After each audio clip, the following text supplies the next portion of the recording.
Disebutkan dalam sebuah hadis dari Abdullah ibn Busrin al-Aslami radhiyallahu anhu, dan hadis ini dikeluarkan Imam Tirmidzi dan juga Ahmad dan juga yang lainnya.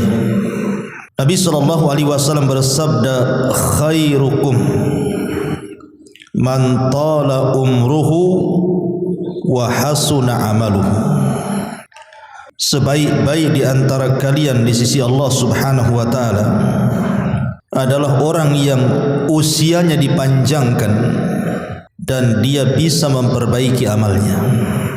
Hadis yang senada juga dikemukakan oleh Abi Hurairah radhiyallahu an, dia mendengar Nabi sallallahu alaihi wasallam bersabda, "Ala unabbiukum bi khiyarikum." Maukah aku kabarkan kepada kalian manusia terbaik di antara kalian? Qalu, para sahabat mengatakan, bala ya Rasulullah, tentu wahai Rasul. Maka Nabi SAW mengatakan, khiyarukum atwalukum a'mara wa ahsanukum a'mala. Sebaik-baik orang di antara kalian di sisi Allah adalah orang yang panjang umurnya dan dia bisa memperbaiki amalnya. Inilah kelompok yang pertama, orang yang paling baik kedudukannya di hadapan Allah Subhanahu wa taala adalah orang yang Allah panjangkan usianya, tapi panjangnya usia dia gunakan untuk beramal saleh. Dahulu di zaman Nabi sallallahu alaihi wasallam ada seorang sahabat namanya Talha Ibn Ubaidillah radhiyallahu anhu. Satu malam Talha ini tidur. Kemudian dalam tidurnya dia bermimpi. Dalam mimpinya dia melihat ada dua orang bersaudara. Dua orang yang bersaudara ini dua-duanya rajin beramal saleh. Tetapi yang satu dari keduanya dilebihkan dengan jihadnya. Kemudian dia pun berperang dan berakhir dengan mati syahid. Adapun saudaranya masih hidup sampai mendapatkan 1 tahun setelahnya. Setelah kematian saudaranya yang mati syahid, dia pun masih diberikan umur oleh Allah 1 tahun setelahnya, sampai mendapatkan bulan Ramadan. Kemudian Allah wafatkan setelahnya. Tiba-tiba kemudian orang yang mati syahid ini hendak masuk ke dalam sorga duluan, tapi dicegat. Justru kemudian saudaranya yang bukan mati syahid tetapi diberikan usia 1 tahun setelahnya, tiba-tiba dia pula yang masuk sorga duluan dan saudaranya baru belakangan. Talha ibn Ubaidillah kemudian terbang. Kemudian dia bercerita mimpinya kepada para sahabat, sampai heboh di antara para sahabat. Akhirnya kemudian perkara ini sampai kepada Nabi SAW. Kok bisa orang yang mati syahid dibelakangkan masuk surga dibandingkan saudaranya yang tidak mati syahid? Maka setelah sampai perkara ini kepada Nabi SAW, maka Nabi SAW mengatakan di hadapan para sahabat, kenapa kalian heran? Wa qad shalla kadza wa kadza sajdatan fa shama Ramadan. Boleh jadi setelah kemudian saudara yang mati syahid itu meninggal, orang ini ada kesempatan 1 tahun masih hidup. Selama 1 tahun dia gunakan untuk memperbanyak salat, kemudian puasa sampai mendapatkan Ramadan. Boleh jadi di bulan Ramadan dia mendapatkan Lailatul Qadar. Makanya para sahabat mengatakan, qalu bala ya Rasul, tentu wahai Rasul. Maka Rasul mengatakan, falamma bainahuma ab'ad mimma bainas sama'i wal ardi. Ya tentu jarak keduanya tentu antara langit dan bumi. Dari sini lihat kata para ulama, orang yang diberikan usia lebih, dia punya kesempatan untuk banyak beribadah. Padahal kan orang yang mati syahid itu kan masuk surga tanpa hisab. Tetapi saudaranya walaupun tidak mati syahid, tapi Allah berikan usia 1 tahun setelahnya, dia gunakan untuk beribadah, solat, puasa dan begitu seterusnya sampai mendapatkan Ramadan. Dengan itulah maka lihat bagaimana usia yang panjang itu, kalau baik amalnya maka dia menjadi manusia terbaik di sisi Allah Subhanahu wa taala. Makanya ketika Abbas ibn Abdul Muttalib sedang sakit, nampaknya sakitnya menurut Abbas ini sudah hampir menjelang kematiannya, sehingga kemudian dia berangan-angan ingin mati karena tidak tahan. Maka Nabi SAW menasihati Abbas dan mengatakan, la yatamanna ahadakumul maut. Tidak boleh seseorang itu bercita-cita ingin mati. Kenapa demikian? Fa imma muhsinan fala'allahu an yazdada khairan wa imma musian fala'allahu an yasta'tiba. Dalam riwayat Bukhari dijelaskan, karena boleh jadi kalau sakitnya disembuhkan dan dia orang baik, maka dengan diberikan usia panjang itulah dia bisa menambah ketaatannya kepada Allah. Tapi kalau dia orang jahat, kemudian disembuhkan dari penyakitnya, adalah kesempatan untuk bertobat. Ma'asyiral muslimin yang dimuliakan Allah Azza wa Jalla, dari sini tidak boleh seseorang itu berangan-angan ingin mati.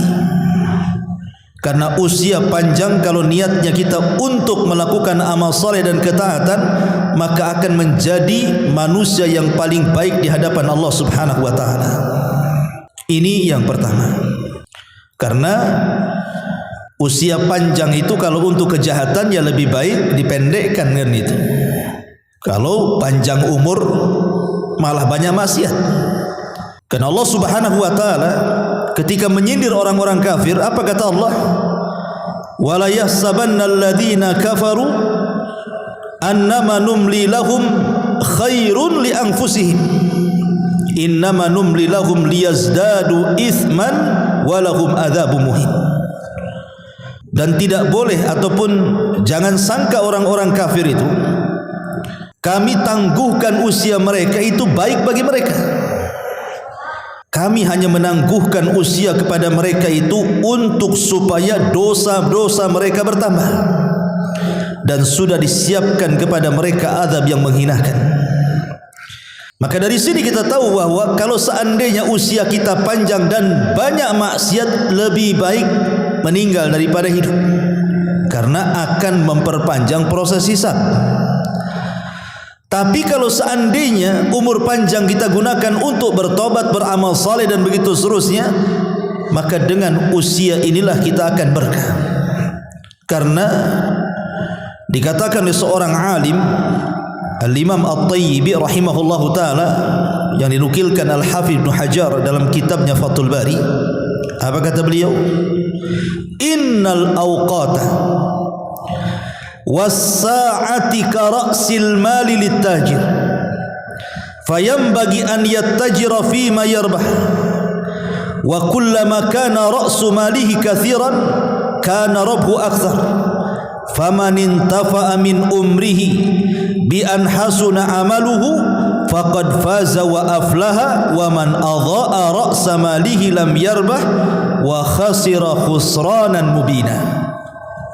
Apa kata Imam At-Tayyib rahimahullahu ta'ala? Mengatakan, sesungguhnya waktu-waktu yang berjalan kepada kita ini itu sama dengan modal bagi seorang pedagang.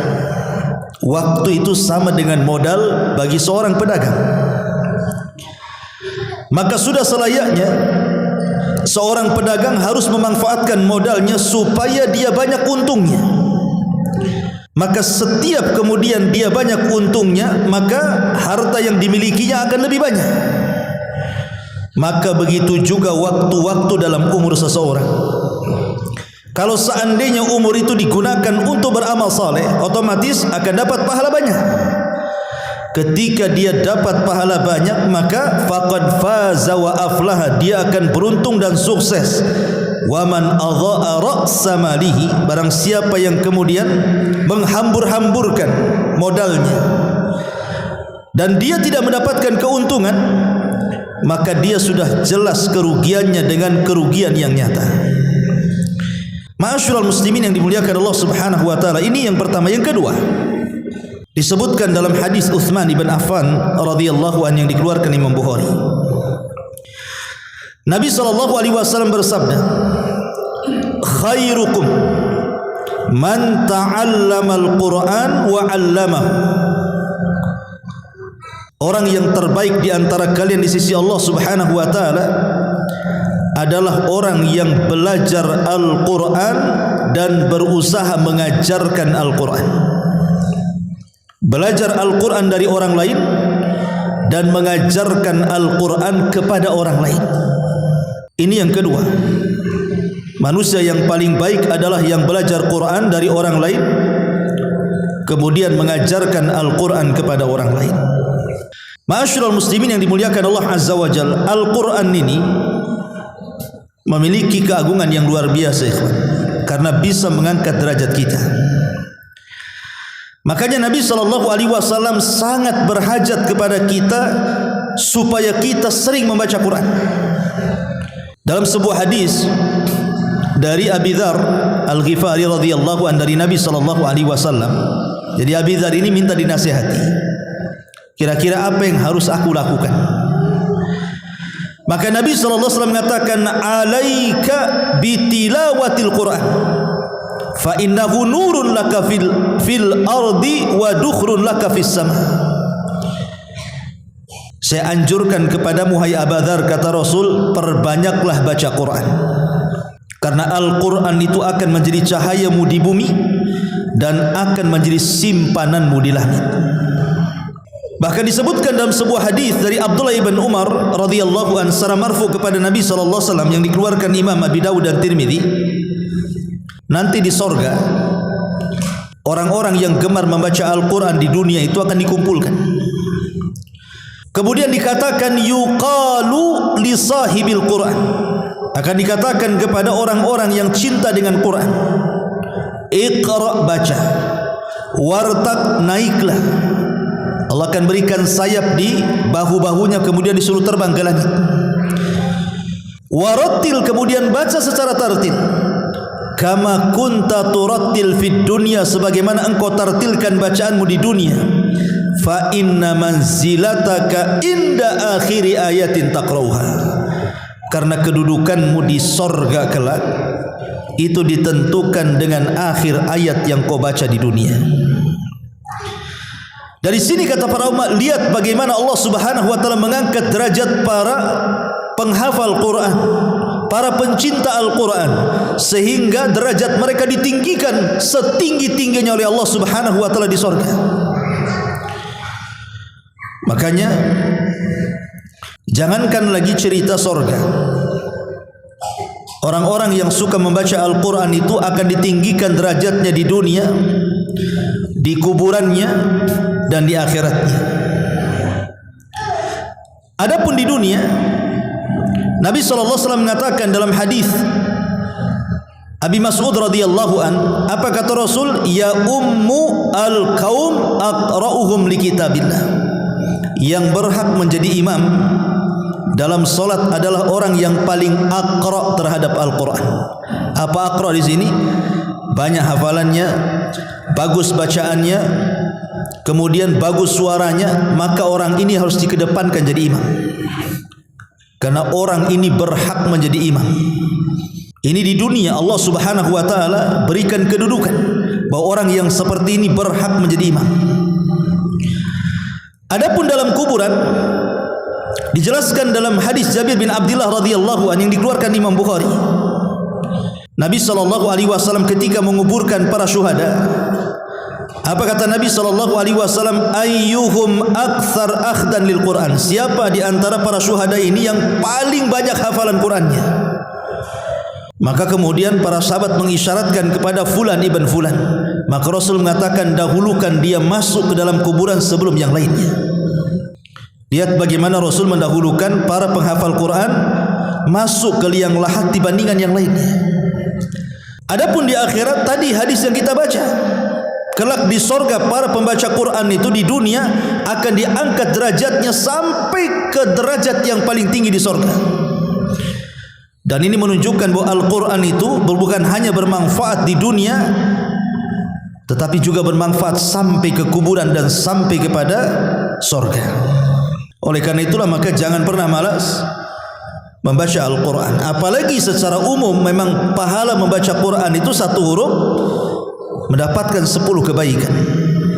Kalau setiap hari kita baca Al-Fatihah saja, ada berapa huruf itu kebaikan yang kita dapat? Apalagi kalau satu lembar, 2 lembar, apalagi sampai dihatamkan dalam sekian hari, tentu pahalanya jauh lebih banyak lagi. Kemudian yang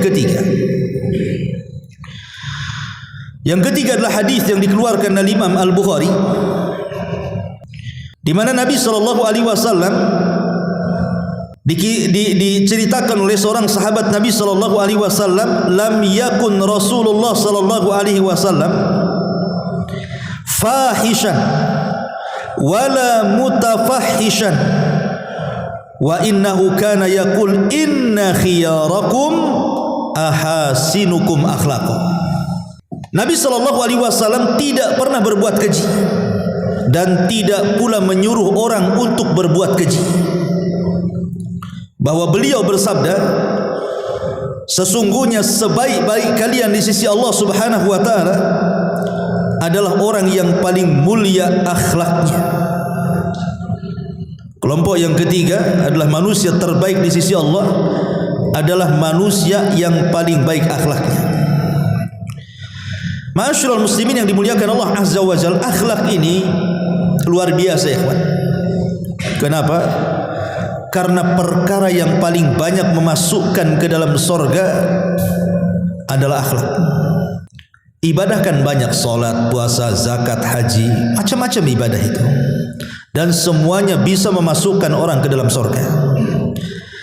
Tetapi akhlak ini adalah perkara yang paling banyak manusia masuk sorga itu justru dari akhlaknya. Dan ini berdasarkan sabda Nabi SAW, aktsaru ma yudkhilun nas al jannah taqwallah wa husnul khuluq. Manusia yang paling banyak Allah masukkan ke dalam sorga adalah mereka orang-orang yang bertakwa dan orang-orang yang baik akhlaknya. Bahkan di sorga itu ada tingkatan-tingkatan sorga tertentu yang tidak bisa diraih dengan sholat, tidak bisa diraih dengan puasa, tidak bisa diraih dengan haji dan ibadah-ibadah yang lain, hanya bisa diraih dengan akhlak. Kata Nabi SAW, innar rajula la yudriku bihusni khuluqihi darajatas sa'imil qa'im. Sesungguhnya seseorang itu mampu mendapatkan dengan kebaikan akhlaknya derajat orang-orang yang berpuasa ataupun orang-orang yang salat. Maksudnya salat malam. Artinya orang-orang yang berakhlak itu bisa menandingi orang-orang yang rajin salat sunnah dan orang-orang yang rajin qiyamul lail. Bahkan Nabi SAW mengatakan termasuk kesempurnaan iman adalah ahasinuhum akhlaqa, orang yang paling baik akhlaknya. Ma'asyiral muslimin yang dimuliakan Allah Azza wa Jalla, lalu seperti apa akhlak itu? Ulama mengatakan akhlak itu ada di 6 perkara. Kalau ada kita di 6 perkara ini, berarti kita berakhlak. Yang pertama, an yakunal insan katsiral haya qalilal adha. Pertama, banyak malunya dan sedikitnya dia menyakiti orang. Ini pertama, banyak malu dan sedikit menyakiti orang. Yang kedua, katsirus salahi saduqul lisani qalilul kalami. Suka memperbaiki orang, mengislah.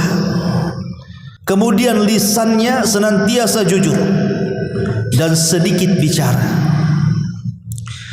Kemudian yang ketiga, katsirul amali qaliluz zalali qalilul fuduli. Banyak beramal sedikit kesalahannya dan sedikit fudulnya.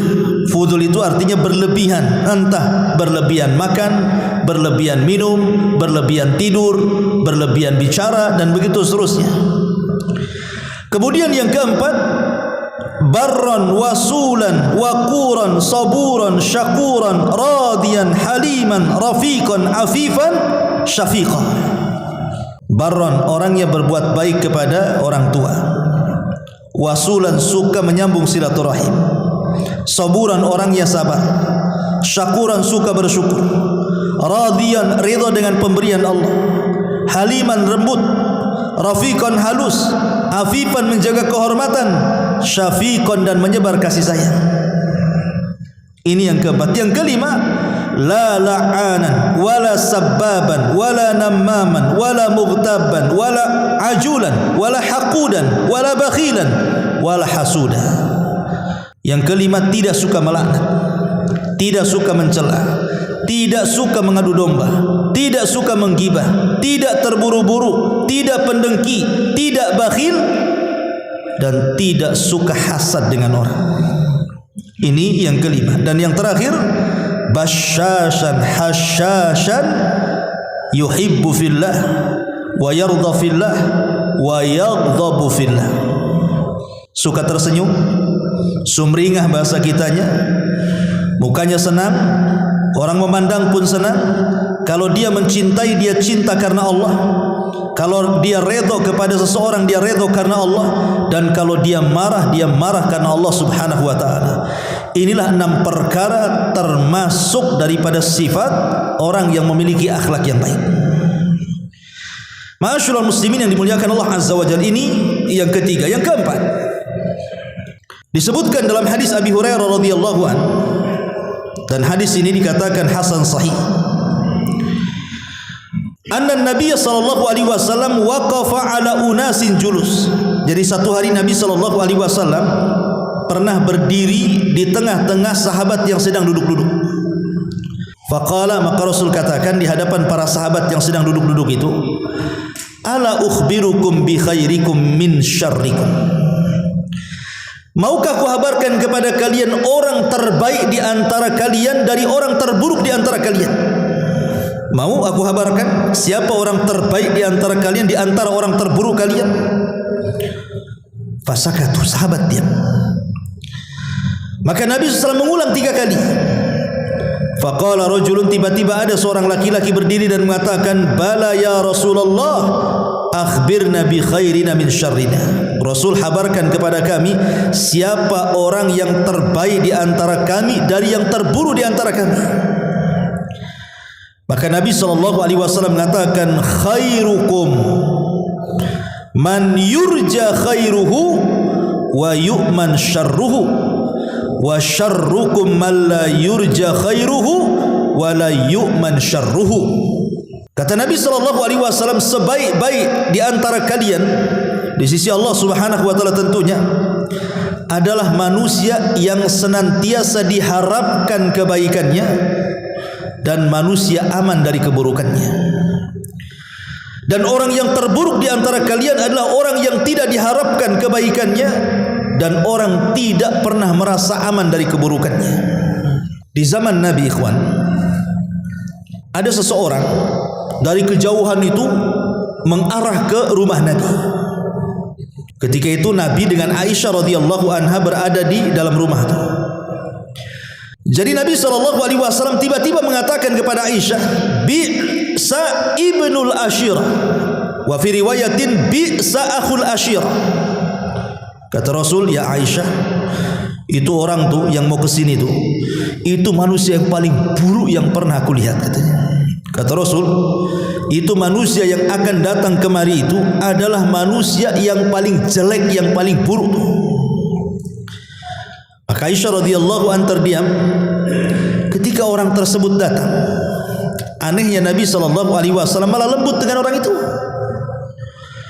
Kemudian setelah berbincang-bincang dengan halusnya, dengan lembutnya, dengan akhlaknya Rasul memperlakukan orang itu, setelah pergi Aisyah heran dan mengatakan, Rasul, tadi kau ngomong orang itu orang yang paling buruk, kenapa kau bersikap baik dengan dia?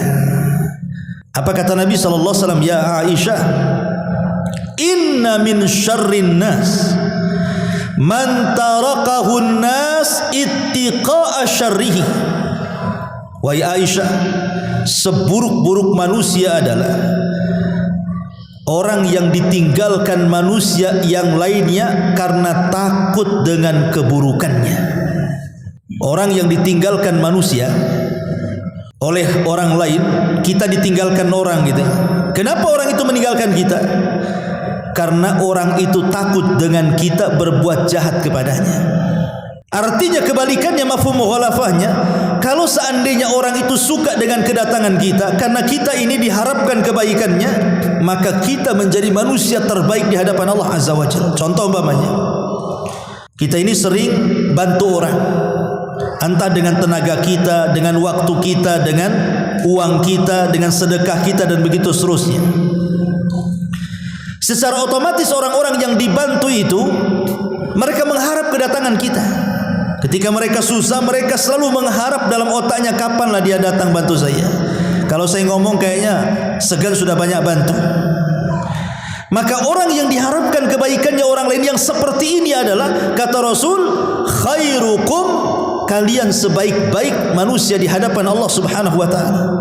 Karena sebaliknya, kata Nabi, orang yang paling buruk adalah orang yang manusia ditinggalkan orang lain karena takut keburukannya. Lalu kenapa Nabi SAW berbuat baik kepada orang yang dikatakan dia orang paling buruk di hadapan Aisyah? Karena Rasul SAW berbuat baik itu supaya dia jangan berbuat jahat. Makanya kita berbuat baik sama dia. Sebab orang jahat kalau dijahati makin jahat kan. Tapi orang jahat kalau kita baikin, mudah-mudahan kejahatannya tidak sampai kepada kita. Itu maksudnya tujuan Nabi SAW bermuamalah baik dengan orang yang jahat yang dikatakan Rasul kepada Ummul Mukminin Aisyah radhiyallahu anha.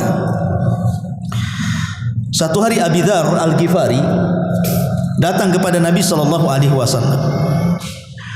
Kemudian mengatakan, ya Rasulullah, ara'aita in dha'iftu am ba'dil amal. Rasul, bagaimana pendapatmu kalau aku tidak sanggup memperbanyak amal? Bagaimana pendapatmu kalau aku ini tidak sanggup banyak-banyak melakukan amalan? Mungkin ya hanya mencukupkan yang wajib-wajib saja. Adapun yang sunnah ini ya kadang-kadang dikerjakan, kadang-kadang tidak. Apa nasihat Nabi SAW? Dan ini juga nasihat bagi kita ya, yang kurang sunnah, kurang mengamalkan sunnah. Mungkin kita kurang sholat sunnahnya, kurang puasa sunnahnya, kurang sedekahnya, kurang baca Qur'annya, pokoknya kurang dari sunnah-sunnahnya lah. Bagaimana cara mengimbanginya? Maka Nabi SAW mengatakan kepada Abi Dzar ini,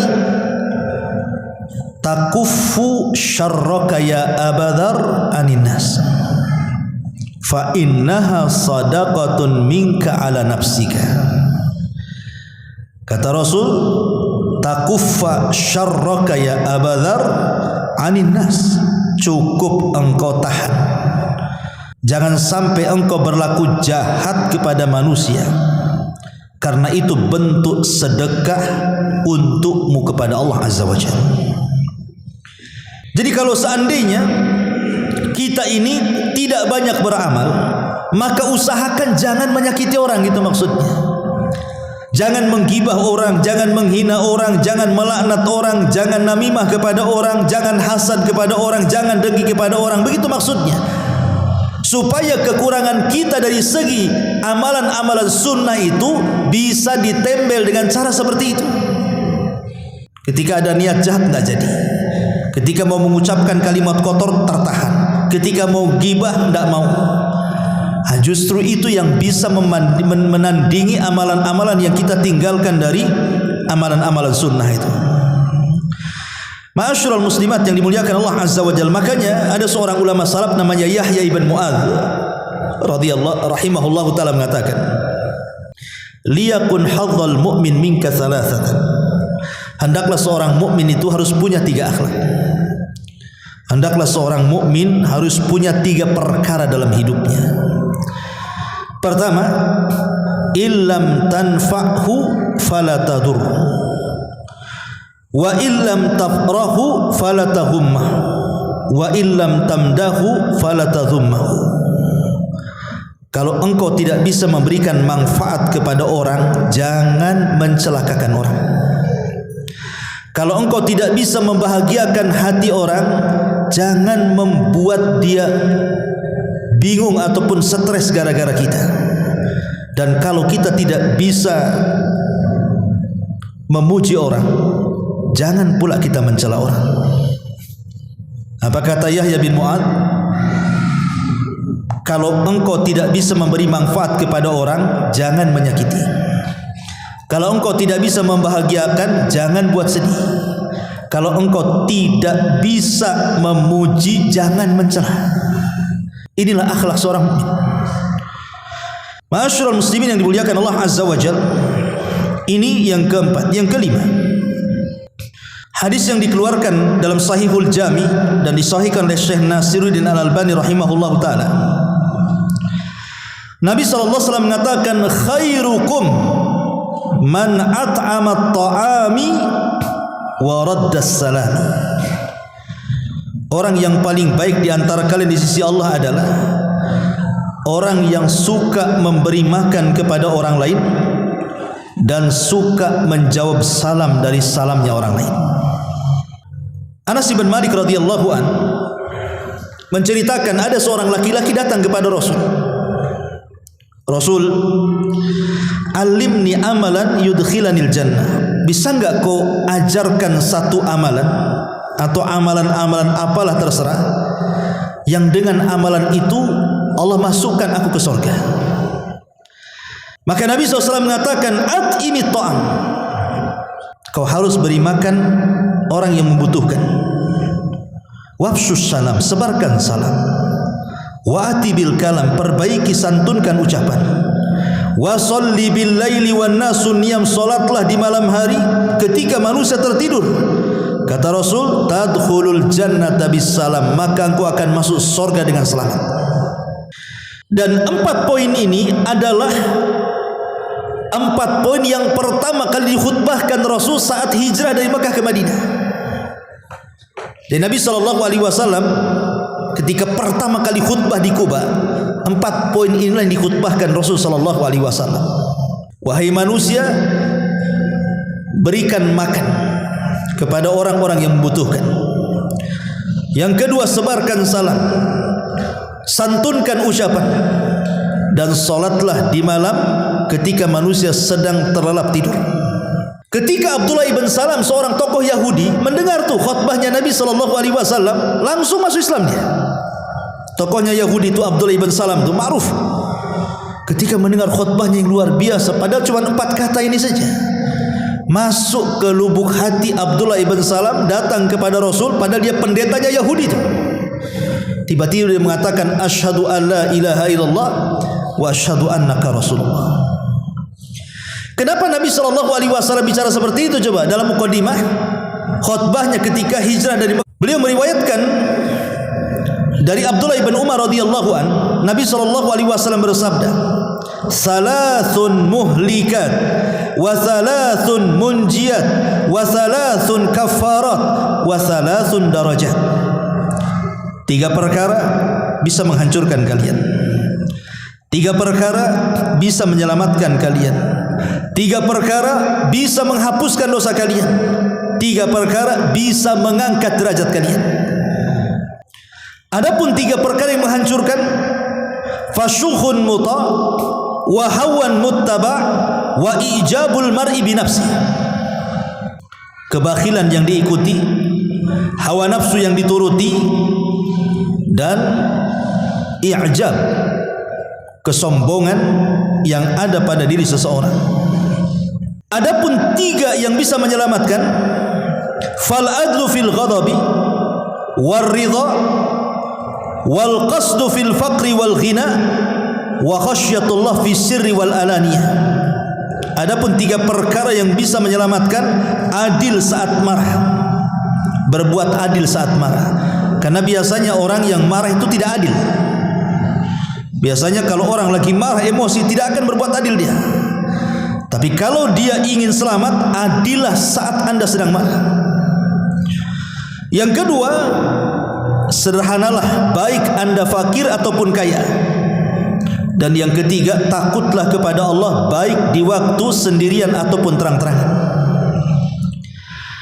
Adapun 3 perkara yang bisa menggugurkan dosa: intidharus salah ba'da salah, menunggu salat setelah salat; wa isbagil wudu, yang kedua menyempurnakan wudu; dan yang ketiga naqlul aqdam ilal jamaat, berusaha melangkahkan kaki menuju masjid untuk melaksanakan salat jamaah.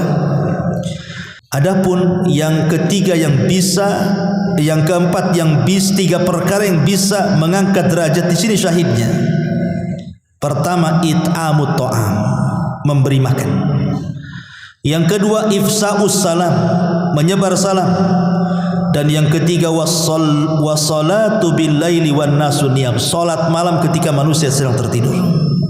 Maka di antara yang mengangkat derajat kita adalah memberi makan dan menyebarkan salam. Taib, ini yang kelima. Yang keenam, disebutkan juga di dalam kitab Sahihul Jami dan disahihkan oleh Syekh Albani rahimahullahu taala, Nabi SAW bersabda, khairun nasi dzul qalbil mahmum wa lisan as-sadiq. Qalu saduqul lisan na'rifuhu ya Rasulullah, fama mahmumul qalbi? Qala huwa an-naqiyyu taqiyyu la ithma alayhi wala baghya wala ghilla wala hasad. Kata Nabi SAW, sebaik-baik manusia di sisi Allah adalah mereka orang-orang yang memiliki hati yang mahmum dan lisan yang jujur. Sahabat bertanya, Rasul, kalau lisan jujur kami tahu, hati yang mahmum itu apa? Jadi kalau lisan yang jujur, kata sahabat, kami sudah tahulah itu definisinya lah. Hati yang mahmum itu seperti apa? Maka Nabi SAW mengatakan hati yang mahmum adalah an-naqiyat taqiyya la ithma alaihi wala baghya wala ghilla wala hasad. Orang yang memiliki hati yang sangat bersih dan bertakwa kepada Allah, tidak ada dosa, tidak berbuat zalim, tidak ada kebencian, dan tidak ada hasad.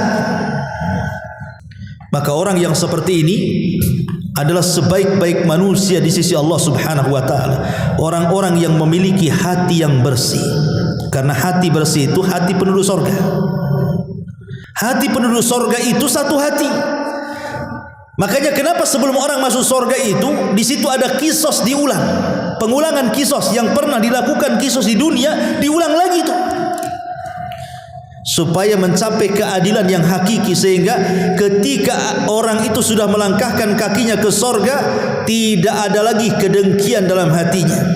Wa nazza'na ma fi sudurihim min ghillin ikhwana, kami cabut perasaan-perasaan dengki penduduk sorga itu, sehingga masuk ke dalam sorga ikhwana, mereka bersaudara, satu hati. Dan memang membersihkan hati ini sulit sekali. Kalau antum punya mobil, tinggal dibawa ke karwas saja sebentar dah bersih. Kalau rumah antum kotor, datangkan pembantu, bayar 1 juta 1 hari, bersih kinclong. Baju kita kotor, tinggal dilondrikan, langsung bersih. Masalahnya kalau hati kotor ini macam mana cara bersihkannya? Antum minum Baiklin, matilah antum. Ya. Macam mana caranya? Sehingga membersihkan hati itu perkara yang sulit sekali. Perlu mujahadah, adanya kesungguhan dalam bersihkan hati itu. Contoh saja hasad. Saya, antum atau siapapun memiliki hasad. Tidak ada manusia kecuali ada hasad di hatinya. Ingatnya, tidak ada manusia kecuali ada hasad di hatinya. Tapi bagi orang baik, hasad itu tidak memadaratkan dia. Hasad itu menjadi bahaya ketika orang itu jahat. Kalau sekedar hasad saja, seseorang menginginkan seperti orang lain, itu kan hasad. Umpamanya kita lihat tetangga kita beli mobil, pengen juga punya mobil. Tetangga kita bangun rumah bagus, pengen juga punya rumah bagus. Itu kan hasad artinya. Kalau bukan hasad apa namanya? Tetapi kalau hasad ini dimiliki orang baik, tidak ada masalah, karena hanya keinginan saja. Tapi kalau hasad ini dimainkan orang jahat, mulai bercita-cita tamanni zawalin ni'mah, berangan-angan nikmat orang lain hilang, apalagi lebih buruk daripada itu supaya berpindah kepada dia, itu yang jadi masalah. Makanya orang hasad itu hatinya sakit, ya kawan. Di zaman Khalifah Mu'tasim, ada Arab Badui. Dia pandai bersyair. Jadi Arab Badui ini disukai sama Khalifah. Jadi kadang-kadang diundang tuh, datangkanlah si Arab Badui itu ke istana katanya, biar dia bersyair di hadapanku, aku suka bahasanya. Jadi selalu datang Arab Badui itu menghibur Khalifah. Rupanya apabila sang Badui ini menghibur Khalifah dengan syair-syair Baduinya itu, adalah satu menteri tidak suka. Kata satu menteri, aku loh berpuluh-puluh tahun mengabdi kepada raja, tidak pernah aku duduk di samping dia tuh. Ini si Badui pula katanya, tidak punya kedudukan dari desa, kok dia bisa akrab pula dengan Khalifah. Mulai hasad dia, hasad hatinya. Akhirnya dia merencanakan sesuatu. Dengan cara apa? Jadi satu hari raja ini meminta kepada sang menteri ini untuk memanggil Arab Badui menghibur Khalifah. Di sini ada kesempatan membuat makan. Dengan cara apa? Diajak makan ke rumahnya, ke rumah sang menteri itu. Kemudian dikasih makan makanan banyak sekali, tapi semua makanannya itu berbau. Jadi menyisakan bau di mulutnya. Mungkin kalau sekarang ini makan pete, makan jengkol, makan apa yang kalau ngomong itu habis makan itu keluar baunya. Karena tahu dia akan menghadap Khalifah, dibuat bau mulutnya. Lah sebelum Arab Badui ini datang kepada Khalifah, si menteri ini sudah duluan datang kepada Khalifah dan mengatakan, ya Khalifah, ada kabar yang tidak enak bagimu tentang Arab Badui itu. Kata Khalifah, ada apa? Dia kan orang baik, suka menghibur aku. Iya, tapi tahu nggak wahai Khalifah Mu'tasim, si Arab Badui itu memfitnah kamu di luar sana, bau mulutmu bau katanya. Jadi menuduh Khalifah mulutnya bau. Dan itu sudah tersebar di fitnah, kau sama si Badui itu. Badui ngomong kemana-mana, mulut Khalifah bau katanya. Marahlah Khalifah nih. Kalau gitu datangkan si Badui itu. Datang si Badui. Karena si Badui kan habis makan gak enak kan. Kalau dia ngomong sama Khalifah kan takut bau. Jadi dia nutup lah, ngomong sambil nutup mulut. Ini kata Khalifah, oh betul. Kenapa dia nutup mulut? Berarti betul kata sang menteri, karena dia takut bau mulutku sampai kepadanya. Tuh lihat hasadnya kan. Di sini hasadnya. Akhirnya marah Khalifah. Kenapa? Khalifah tidak tahu maksudnya nutup mulut kan. Dikiranya betul kata si menteri bahwa si Badui ini ngomong mulut Khalifah bau, makanya dia kalau ngomong begini. Akhirnya Khalifah diam-diam memanggil seseorang untuk mengambil kertas dan pena. Diambilnya kertas dan pena itu, kemudian ditulis. Sesampainya surat ini, penggal kepala si Badui ini katanya. Itu isi suratnya. Si menteri dari kejauhan melihat Khalifah memberikan kertas kepada si Badui karena sudah hasad. Apa ini, saya sudah bilang si Badui ini fitnah Khalifah, kok sekarang dia dapat hadiah pula dari Khalifah nih. Jangan-jangan kertas itu disuruh mengambil harta. Akhirnya kemudian setelah Khalifah memberikan kertas kepada si Badui untuk diantarkan ke tukang jagal, berangkat sampai di pintu istana, kata si menteri, tunggu dulu kamu. Enak kali kau dapat hadiah katanya. Gimana kalau seandainya aku yang antar kertas itu katanya. Kata si Badui dengan senang hati, ambillah kertas ini. Nggak ada yang tahu isinya apa. Tahu-tahu dibawalah sama si menteri ke tukang jagal, dia pula yang dipenggal lehernya. Sang Khalifah bingung, yang disuruh dipenggal si Badui, kenapa pula si menteri yang dipenggal? Jadi dipanggillah si Badui itu, suruh cerita, kenapa kau kasih kertas itu kepada si menteri? Maka si Badui cerita mulai dari awal, dia datang dijamu, kemudian nggak enak bau, makanya saya ngomong gini kan. Akhirnya Khalifah baru tahu kelicikan sang menteri. Apa kata dia? Dia mengatakan, alangkah adilnya hasad itu katanya. Alangkah adilnya hasad itu. Hasad itu sudah berbuat adil katanya. Makanya ada istilah halakal hasid qoblal masud. Terkadang orang yang hasad itu lebih hancur dibandingkan orang yang dihasadi kan. Walaupun tak jarang orang yang dihasadi bisa hancur gara-gara hasad. Karena hasad ini bagian daripada sihir masalahnya. Lahir padanya penyakit ain. Makanya kita disuruh berlindung kepada hasad seperti berlindungnya kita kepada setan. Min syarri hasidin idza hasad. Itu contoh penyakit hati. Maka orang yang terbaik adalah orang yang hatinya bersih, bukan hanya dari hasad, dari semua penyakit hati. Kata Rasul, itulah sebaik-baik manusia di sisi Allah Subhanahu wa taala. Ini yang ke-6, yang ke-7. Disebutkan juga dalam Sahih Adabil Mufrad. Adabil Mufrad adalah karya Imam Bukhari selain daripada Sahih, kitab As-Sahih, Adabil Mufrad. Nabi SAW bersabda, khairul ashabi indallahi khairukum li sahibihi. Sebab kalau kita mencintai seutuhnya, sekali ada masalah, sakitnya itu dalam kali. Sebagaimana kita benci seutuhnya, mau berkawan itu sulit sekali.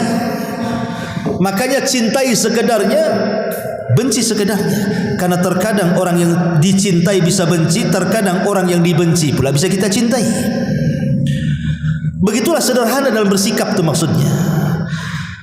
Makanya kalau kita lihat para sahabat Nabi SAW yang tadinya hendak membunuh Rasul, tiba-tiba menjadi sahabat Rasul. Contoh Zubair ibn Mut'im radhiyallahu anhu.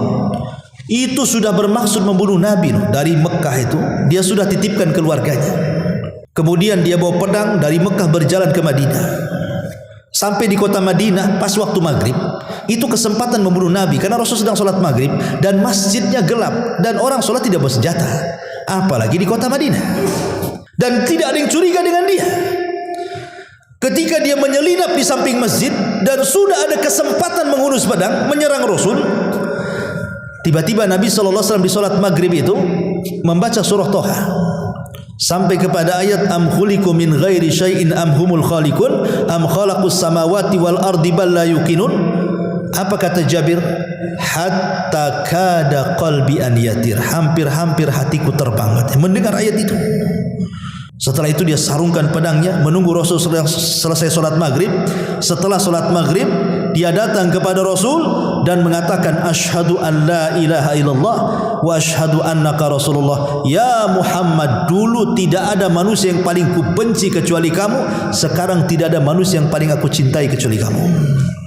Lihat, ma'asyiral muslimin yang dimuliakan Allah Azza wa Jalla. Jadi bersahabat itu penting, karena seseorang itu terkadang perlu berteman, tetapi ingat bahwa agama kita pun bisa terpengaruh dengan agama teman. Kata Rasul, al-mar'u ala dini khalili. Seseorang itu tergantung agama kawannya. Uqbah bin Abi Mu'aid, Uqbah bin Abi Mu'aid itu penggemar Nabi. Walaupun di atas kejahiliahannya, di atas kesyirikannya, tapi dia suka bersenandung syair. Dan apabila dia mendengar Al-Quran yang dibacakan Rasul, disangka syair, sehingga dia suka dengan lantunan-lantunan Al-Quran itu. Akhirnya jatuh cinta dengan Nabi, tapi tak mau masuk Islam, hanya suka kalau Rasul ngaji. Lama suka dengan Nabi, tapi tak mau juga masuk Islam. Uqbah bin Abi Mu'aid nih, pokoknya dia suka ketemu Nabi, suruh baca Quran, didengar sama dia. Jadi satu hari, karena dia saking sukanya dengan Nabi SAW, ingin menghormati Rasul dengan cara apa? Mengundang makan di rumahnya, dimasakkan masakan yang enak, kemudian diundang Nabi. Masalahnya ketika sampai di rumah, Nabi tak mau makan. Kata Uqbah, makan wahai Muhammad. Kata Rasul, tidak. Makanlah. Enggak, katanya. Dan aib kalau tamu makan masalahnya. Kata Uqbah, bagaimana caranya supaya kau mau makan di rumahku? Kata Nabi SAW, bersyahadatlah wahai Uqbah. Kalau engkau bersyahadat, asyhadu an la ilaha illallah, asyhadu anna Muhammad Rasul, aku akan makan. Karena aku ini seorang musyrik, tidak boleh makanan orang musyrik. Karena kan di zaman itu kan kita tahu bahwa makanan orang-orang Mekah itu makanan pokoknya daging kambing. Lain dengan Madinah kan itu ya. Dan kambing disembelih, sementara sembelihan orang musyrik haram kan gitu. Rasul tidak mau. Kecuali kau baca syahadat, baru aku mau. Terpaksalah Uqbah bin Abi Mu'aid membaca syahadat supaya Rasul mau makan. Akhirnya dia baca syahadat. Itu sebenarnya sudah langkah satu kan, dia dapat hidayah sebenarnya. Walaupun baca syahadatnya itu belum sepenuhnya dia ingin masuk Islam kan, hanya supaya Rasul makan saja. Karena terkadang niat itu nanti akan berubah di tengah jalan kan. Makanya kata Imam Syafi'i rahimahullahu taala apa? Talabtul ilma li ajli dunya wa ya'bal ilmu illa an yakuna lillah. Dulu aku cari ilmu itu karena dunia, kata Imam Syafi'i. Karena Imam Syafi'i itu sejak kecil dia cari pondok yang gratis. Ya, jadi dia hanya ingin makan aja di situ, bukan ingin belajar. Jadi dari pondok ke pondok itu cari yang gratisan aja, kata Imam Syafi'i itu. Tetapi setelah pinter, apa yang terjadi? Rupanya ilmu itu tidak mau dicari karena dunia, tetapi ilmu itu mau dicari karena Allah, katanya. Berubah niatnya kan. Boleh jadi orang itu awalnya karena dunia, di tengah jalan karena Allah. Bisa saja terjadi kan begitu. Seperti kata-kata Imam Syafi'i, talabtu al-ilma li ajli dunya, aku mencari ilmu awalnya karena dunia, wa ya'bal ilmu illa an yakuna lillah. Tapi ilmu tak mau kecuali dicari karena Allah. Jadi Uqbah bin Abi Mu'aid itu walaupun dia tidak ada niat masuk Islam, tapi dengan ucapan syahadat kan sudah selangkah dia masuk hidayah kan. Masalahnya Uqbah bin Abi Mu'aid ini CS-nya Umayyah bin Khalaf. Umayyah bin Khalaf ini tokoh keras kepada Nabi. Dia sekelas Abu Jahal, sekelas dengan Al-Walid, tokoh-tokoh Quraisy. Jadi Uqbah ini gengnya si Umayyah nih. Jadi si Umayyah ini dengar kawannya Uqbah ini mengucapkan 2 kalimat syahadat, dipanggil sama dia. Kata Umayyah, aku dengar kau membaca 2 kalimat syahadat, kau masuk kepada agama Muhammadiyah. Kata Uqbah bin Abi Mu'aid, tidak. Iya, tidak. Saya mengucapkan itu supaya dia mau makan, gitu saja kok. Katanya, supaya dia mau makan makanya saya bersyahadat, katanya. Oh tidak, kau sudah masuk ke agama Muhammad, berarti kau bukan geng kami lagi. Sudah gengnya Muhammad kau ini, katanya. Kemudian kata Uqbah, kalau begini, kalau kau tidak percaya aku mengucapkan supaya dia biar makan saja, aku tidak ada niat masuk ke agamanya, kira-kira perbuatan apa yang harus kulakukan supaya kau percaya aku tidak masuk ke agama Muhammad? Kata Umayyah, baik, buktikan kepadaku kau harus menghina Muhammad di tengah manusia. Akhirnya satu hari Abu Jahal ini sesumbar di hadapan para pemuda Quraisy. Di situ ada Uqbah. Dia mengatakan, man wadha'a sala jazur, siapa yang bisa meletakkan sala jazur, kotoran unta yang masih berdarah itu, di pundak Muhammad yang sedang duduk nanti kalau dia solat menghadap Ka'bah, letakkan sala jazur di atas pundaknya, maka falahu kada wa kada, dia akan mendapatkan ini dan itu. Oh, kesempatan Uqbah ini membuktikan kepada siapa? Umayyah. Dicarinya salah jazur itu, kotoran unta yang masih berdarah itu. Setelah dapat, betul-betul Rasul datang kemudian sholat depan Ka'bah. Disitulah kesempatan dia menghina Rasul untuk membuktikan kesetia kawanannya dengan Umayyah bin Khalaf. Na'udzubillah.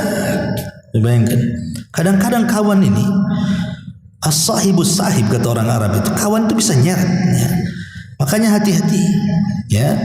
Maka orang yang terbaik di sini yang nomor 7 adalah orang yang paling baik kepada temannya. Tentu teman yang baik yang bisa bermanfaat untuk kita ataupun berbuat baik kepada tetangganya. Kemudian yang nomor 8, sebuah hadis yang dikeluarkan Imam Bukhari pada nomor hadis ke-2305, Nabi SAW bersabda, khairukum ahsanukum qadha'an. Sebaik-baik kalian adalah orang yang paling baik dalam mengembalikan amanah, entah hutang atau yang lainnya.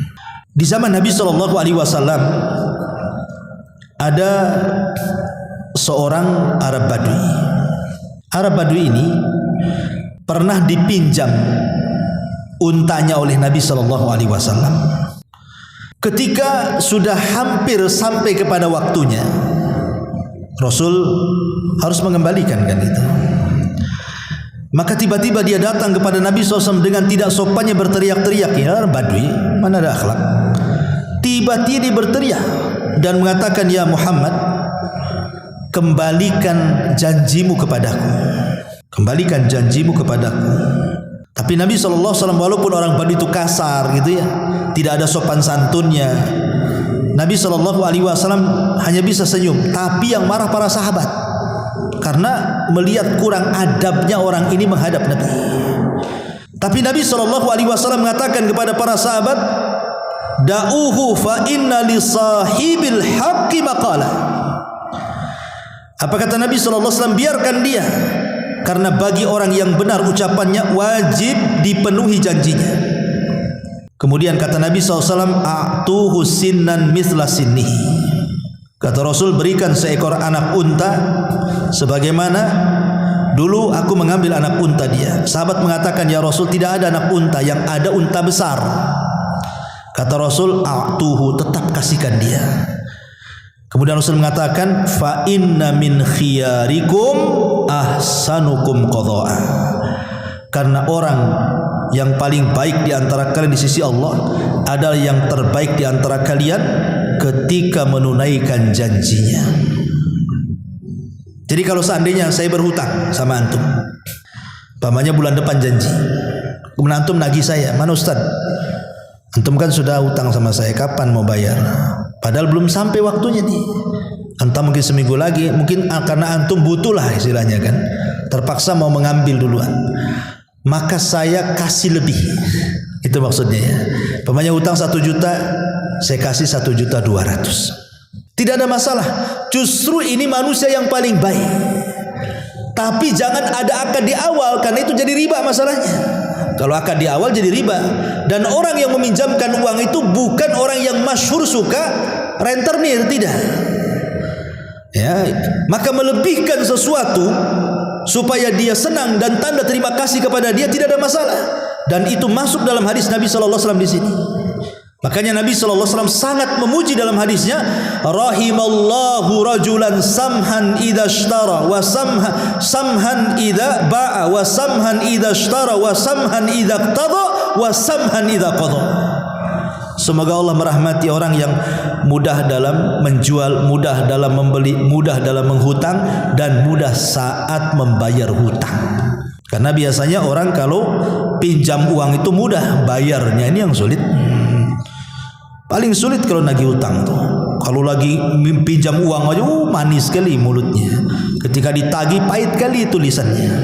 Kan begitu. Kadang-kadang lebih galak pula dia daripada orang yang hutangnya. Orang kan begitu umumnya kan. Itulah syaitan sebenarnya. Syaitan sudah bersarang sehingga dia tidak ada amanah lagi. Pada Rasul mengatakan apa? Sebaik-baik kalian adalah orang yang amanah dengan janjinya. Ini yang ke-8. Yang ke-9, Nabi SAW bersabda, khairukum khairukum li ahli wa ana khairun li ahli. Sebaik-baik kalian di sisi Allah, sebaik-baik kalian di sisi Allah adalah orang yang terbaik untuk keluarganya, dan saya adalah manusia yang paling baik kepada keluarga saya, kata Nabi. Maka yang ke-9 adalah orang yang terbaik di sisi Allah adalah orang yang bisa memposisikan diri kepada keluarganya dan dia memperbaiki keluarganya. Ku anfusakum wa ahlikum nar. Maka dijelaskan dalam sebuah hadis, ma dharaban nabiyyu sallallahu alaihi wasallam imra'atan lahu qat wala jalada khadiman lahu qat. Rasul tidak pernah memukul satu wanita pun. Rasul tidak pernah memukul satu pembantu pun. Kemudian ketika Muawiyah ibn Haidah radhiyallahu an bertanya, ya, tentang apa hak kepada seorang istri, maka Rasul mengatakan, la tadribil wajha, jangan kau pukul wajahnya, wala takbah, dan jangan kau jelek-jelekan dia, wala tajur, dan jangan kau menghajar dia, illa fil baiti, kecuali dalam rumah. Karena kebanyakan laki-laki kawan, kalau tak ada iman, atau terkadang yang sudah ngaji juga, mungkin ngajinya baru atau gimana kan, terkadang dia bisa mukul keluarganya, dan sasaran pukul mesti wajah kan begitu ya. Padahal Allah Subhanahu wa taala ketika menciptakan Adam itu, Allah bentuk Adam itu ala suratihi, wajahnya seperti bentuk yang sangat indah sekali. Makanya kenapa kemudian kita tidak boleh memukul wajah? Karena memukul wajah itu sama dengan menyakiti sang penciptanya Allah Subhanahu wa taala. Rasul itu hanya membolehkan memukul itu selain wajah, itu pun pukulan kepada keluarga itu dzarban ghairu mubarrih, kan begitu. Pukulan yang tidak berbekas, dan itu pun sudah las, artinya sudah tidak bisa lagi kita bersama. Bahasanya kan begitu. Karena pukulan itu sudah terakhir kan. Apa kata Allah Subhanahu wa taala? Apabila engkau takut istrimu itu melakukan nusuz itu ya selingkuh atau yang semacamnya. Yang pertama fa'idhuhunna. Nasihati dulu. Kalau tidak bisa fahjuruhunna fil madhaji. Baru kemudian pisah ranjang. Yang ketiga fadribuhun. Jadi yang terakhir memukul itu. Makanya kenapa kemudian seseorang itu harus adil dalam keluarga kan? Apa kata Nabi SAW? La yafruqu mu'minun mu'minatan in kariha khuluqan radiyal akhar, kata Rasul. Tidak boleh seorang suami mencela istri atau sebaliknya. Kalau tidak suka dengan akhlaknya, maka lihat kebaikannya. Sebelum kita ini ngomong kasar, mukul atau apa, lihat kebaikannya. Kebaikan istri itu lebih banyak ataukah lebih sedikit kan itu? Atau sebelum istri ngomong kasar sama suaminya, lihat kebaikan suaminya lebih banyak ataukah lebih sedikit, supaya bersikap adil di situ maksudnya. Ini yang nomor 9. Dan yang terakhir, hadis yang dikeluarkan Imam At-Tabrani, al-mu'minu ya'laf wa yu'laf wa la khaira fi man la ya'laf wa la yu'laf wa khairun nas anfa'uhum linnas. Orang yang beriman adalah orang yang ramah dan diperlakukan dengan ramah. Tidak ada kebaikan bagi seseorang yang tidak berbuat ramah, dan tidak pula pada seseorang yang tidak diperlakukan dengan ramah. Kemudian kata Rasulullah, sebaik-baik kalian di sisi Allah adalah orang yang paling bermanfaat bagi manusia yang lainnya. Kehadiran kita di tengah-tengah masyarakat itu kalau bisa bermanfaat untuk mereka.